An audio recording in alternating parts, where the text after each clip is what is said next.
కాంగ్రెస్ ప్రభుత్వం ప్రజాధనాన్ని దుర్వినియోగం చేస్తూ సంబరాలు జరుపుకుంటుందని మాజీ ఎమ్మెల్యే బీజేపీ నాయకులు గవ్వల బాలరాజు ఆరోపించారు. ఇచ్చిన హామీలను నెరవేర్చే దమ్ము లేదని సంచలన వ్యాఖ్యలు చేశారు. టైంపాస్ కోసం ఫుట్బాల్ ఆడుతున్న ముఖ్యమంత్రిని కూడా ప్రజలు త్వరలోనే ఫుట్బాల్ ఆడుకుంటారని అంటున్న గువ్వల బాలరాజుతో మా special correspondent Rajasekhar Chari face to face. మనతో పాటు బీజేపీ సీనియర్ నేత అలాగే మాజీ ఎమ్మెల్యే గువ్వల బాలరాజు ఉన్నాడు. అన్న, మీరేమో ప్రజా వ్యతిరేక కార్యక్రమాల కోసం కాంగ్రెస్ పనిచేస్తుంది దానిలో భాగంగా మీరు మహాధరణ అని చెప్పేసి రేపు 7వ తారీఖు మీరు మహాధరణ ఇందిరా పార్క్ దగ్గర చేస్తున్నారు. కానీ రైజింగ్ తెలంగాణ అంటూ ముందుకెళ్తుంది, దాన్ని అడ్డుకోవడం కోసమే మీరు ధర్నా చేస్తున్నారని చెప్పేసి రేవంత్ రెడ్డి ప్రశ్నిస్తున్నారు. అడ్డుకోవడం కోసం కాదు, వాళ్ళ అసమర్థతను ఎండగట్టడం కోసం. రైజింగ్ తెలంగాణ కార్యక్రమం ఈ సమ్మిట్ విషయంలోనే కాదు, 2 సంవత్సరాల పాలనలో 2 సంవత్సరాల ఈ సమయం అంతా కూడా వృధా చేసి ప్రజలను నట్టేట ముంచి రేవంత్ రెడ్డి గారు వేల కోట్లకు లక్షల కోట్లకు పడగలెత్తుతూ ప్రజాధనాన్ని ప్రజా భూములను కొల్లగొడుతూ ఈరోజు బకాసురుడిగా మారిపోయిండు రేవంత్ రెడ్డి గారు. ఆ రేవంత్ రెడ్డి గారికి అక్కడున్నటువంటి ఖాళీ స్థలాలపైన కన్నుబడి రైతులను వంచి మోసం చేసి ఒక పక్క లగచర్ల గురించి పెద్ద రోడ్ షో చేస్తూ ఉన్నారు. ఇప్పుడు లగచర్లనంట మరో నోయిడాగా ఆవిర్భవిస్తుందంట. ఇక్కడ ఉన్నటువంటి 4th సిటీ ఈరోజు సౌత్ ప్రపంచం మొత్తంలోనే అద్భుతమైనటువంటి నైట్ కార్యక్రమాలకు, అంటే వారి ఆలోచన ఏముందో చెప్పు కానీ వారు ఒక పేరు పెట్టి ముందుకు పోతూ ఉన్నారు. నైట్ లైఫ్ కోసం ఇక్కడ అద్భుతంగా ఏర్పాట్లు చేయబోతూ ఉన్నామని. మీ లగ్జరీ లైఫ్, మీ నైట్ లైఫ్, మీ ఫుట్బాల్ ఇవన్నీ కూడా ప్రజల కడుపు నింపదు. అఫ్కోర్స్ అవసరమే, ఏది మనం ఫిట్నెస్ విషయంలో యువత గ్రౌండ్లో ఉండడం అవసరమే. కానీ ఓట్లేసిన ప్రజలను మీరు ఫుట్బాల్ ఆడుకుంటున్నటువంటి విధానం మాత్రం ఎట్టి పరిస్థితుల్లో యాక్సెప్టబుల్ కాదు. కాబట్టే భారతీయ జనతా పార్టీ మా రాష్ట్ర అధ్యక్షుడి గారి నాయకత్వంలో మహాధర్నా మేము ఇందిరా పార్క్ దగ్గర చేపట్టబోతా ఉన్నాం.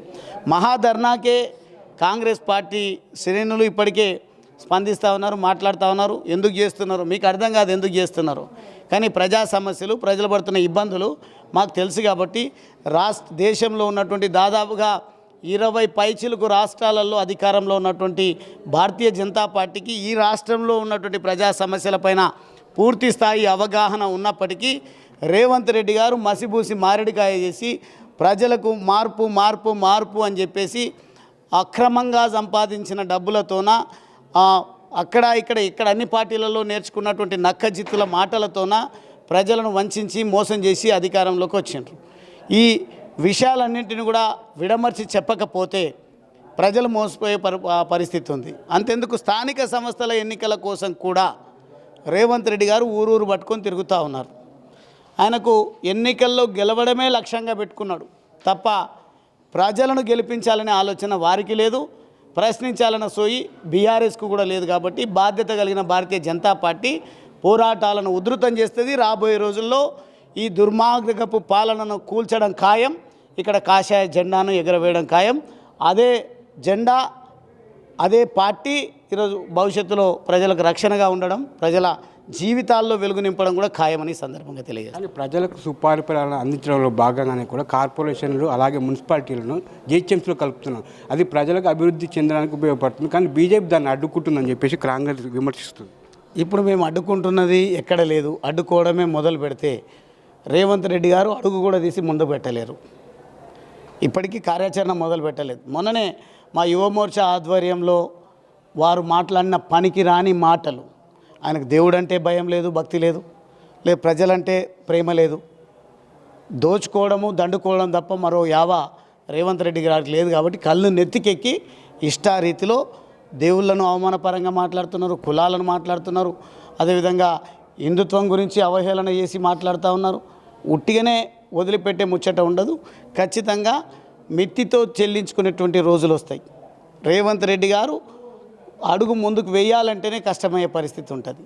ఈరోజు రైజింగ్ తెలంగాణ కాదు, ఫాలింగ్ తెలంగాణ అని ప్రజలు మాట్లాడుతూ ఉంటే ఏదో నేను ఉద్ధరిస్తా, విజన్ 2047 అని చెప్పేసి లక్ష్యంతోనే ముందుకు పోతున్నా, సహకరించండి అని మొత్తంగా అక్కడికి వెళ్ళి ఏమంటున్నారు, మున్సిపాలిటీలకి అదేవిధంగా కార్పొరేషన్లలో ఎక్కడైతే లోకల్ బాడీ ఎన్నికలకు సంబంధించి రిస్ట్రిక్షన్స్ ఎన్నికల కోడ్ లేదో అక్కడికి వెళ్ళి సర్పంచులకు వార్డు మెంబర్కు ప్రచారం చేసే దీన స్థితికి దిగజారిండు ఈ రేవంత్ రెడ్డి గారు. ప్రజా వ్యతిరేక కార్యక్రమాల కోసమే బీజేపీ ఇందిరా పార్క్ వరకు ధర్నా చేస్తుందని చెప్పేసి మీరు అంటున్నారు. కానీ రేవంత్ రెడ్డి మాత్రము అంటే రేవంత్ రెడ్డి ఇటీవల రేవంత్ రెడ్డి మీటింగ్లో కూడా మీ నాయకుడే పాయల్ శంకర్ గారు సీఎం రేవంత్ రెడ్డి ప్రభుత్వాన్ని పొగుడుతూ కూడా వ్యాఖ్యలు చేశాడు. ఈ రెండింటి ఎట్లా చూస్తారు మీరు?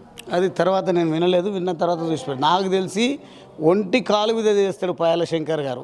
మళ్ళీ ఎక్కడ మాట్లాడినట్టు అనిపించిందో నేను కూడా ఒకసారి మాట్లాడినా. ఇది ఒక యూట్యూబ్ ఛానల్లో ఇంటర్వ్యూ ఇచ్చే టైంలో రేవంత్ రెడ్డి గారి పనికిరాని అసమర్థత గురించి చాలా విషయాలు నేను మాట్లాడినా.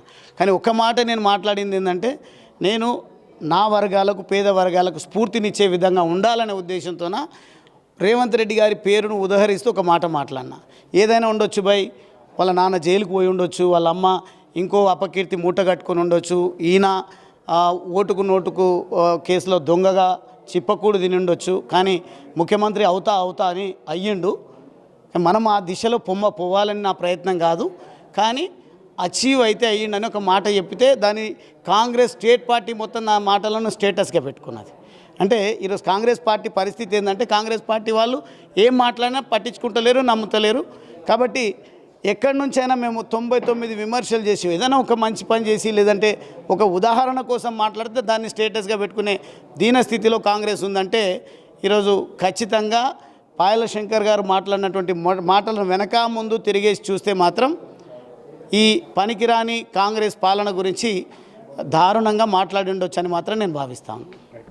ఇది గువ్వల బాలరాజు చెప్తున్న సందర్భం. ప్రజా వ్యతిరేక కార్యక్రమాలు ప్రభుత్వం చేపడుతుంది కాబట్టి దానికి నిరసిస్తూ మేము డిసెంబర్ 7న ఇందిరా పార్క్ వద్ద ధర్నా చేస్తామని చెప్పేసి గువ్వల బాలరాజు చెప్తున్న సందర్భం. కెమెరామెన్ విజయ్తో రాజశేఖర్ సారి, మెట్రో టీవీ, హైదరాబాద్.